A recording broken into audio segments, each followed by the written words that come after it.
Hello guys, welcome back to my channel Trust Sports. Guys, నిన్న జరిగిన match against Mumbai అయితే పోటాపేట మ్యాచ్లో without Pawan Sehrawat back to back win సాధించారు తెలుగు టైటన్స్ అయితే. Today's match number 67 Telugu Titans versus Bengal Warriors అయితే 8 PMకి తలపడనున్నారు. ఈ మ్యాచ్లో తెలుగు టైటన్స్ గెలిస్తే చాలా లక్ ఉంటుంది టైటన్స్కి అయితే. అదేంటో ఈ వీడియోలో చూద్దాం. అలాగే వీడియోలో both teams head to head ఎలా ఉంది, ఈ మ్యాచ్లోనైనా పవన్ వస్తాడా లేదా, అలాగే ఈ మ్యాచ్లో గెలుస్తారని డీటెయిల్గా తెలుసుకుందాం.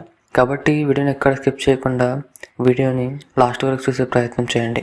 గాయస్, ముందుగా తెలుగు టైటన్స్ మ్యాచ్లో గెలిస్తే టైటన్స్ డైరెక్ట్గా టేబుల్లో టాప్ పొజిషన్కి చేరుకుంటుంది. లాస్ట్ మ్యాచ్ ముంబై గెలవడంతో టేబుల్లో 5th పొజిషన్లో ఉంది విత్ 37 పాయింట్స్. ఈ మ్యాచ్లో గెలిస్తే 42 పాయింట్స్తో టేబుల్లో ఫస్ట్ పొజిషన్ని ఆక్రమిస్తారు.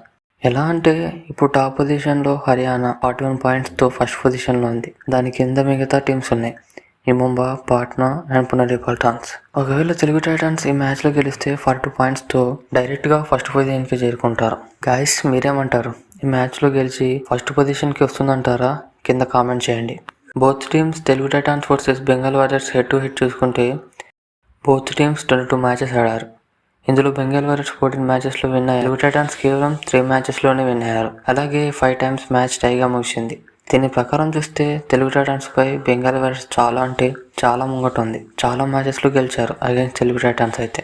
మ్యాచ్లో పవన్ షెరావత్ వస్తాడా అంటే ఇంకా అఫీషియల్గా అనౌన్స్మెంట్ అయితే రాలేదు.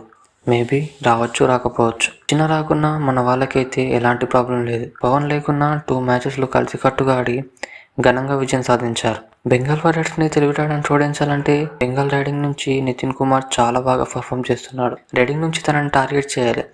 అలాగే మణీందర్ సింగ్ని టార్గెట్ చేసి బెంచ్ పై ఉంచితే రైడింగ్ నుంచి బెంగాల్ని ఆపొచ్చు. అలాగే డిఫెండింగ్లో ఫజల్ అఖ్తర్ ఎలా ఆడతాడో మనందరికి తెలిసిన విషయమే. సో తనపై అయితే పాయింట్స్ ఇచ్చే ప్రయత్నం చేయాలి. అలాగే నితీష్ కుమార్ పై కూడా ఒక కన్నేసి ఉంచాలి.